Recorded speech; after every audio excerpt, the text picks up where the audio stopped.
G'day guys, Yowie Busters on location, Karawatha Park.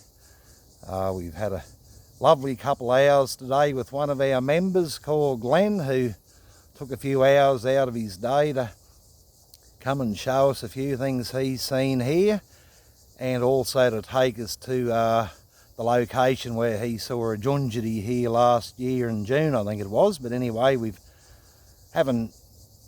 seen a few things and just come across something here on the ground here which I think's pretty unique. So we'll just show you what we've seen here.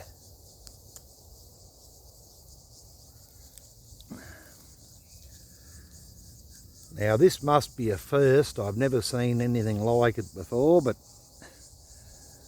we are in bush that thick you can't scramble through it. But anyway, we just stopped for a little walk on our way back to the car.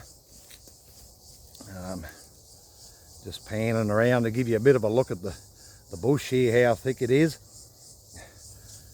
I just went and had a little look around and I found a couple sticks that looked out of the ordinary. But what we got here is one stick that has got a hole through it,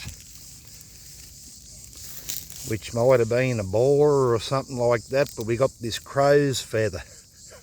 A crow's feather that's been pushed down in through the hole.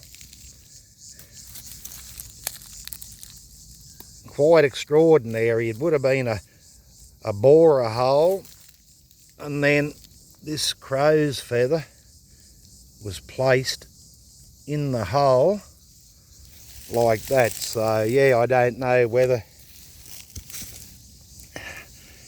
it's significant to Yowies or not. I don't know whether anyone else out there may have found structures or any signs that incorporated feathers into it. But I just thought, well, there's no way that feather can fall out of a crow and land down into that hole, and there's certainly no way that a crow would have forced it into that hole. So yeah, it's something pretty different, and yeah, keen to hear any views from anyone else. Thanks, folks.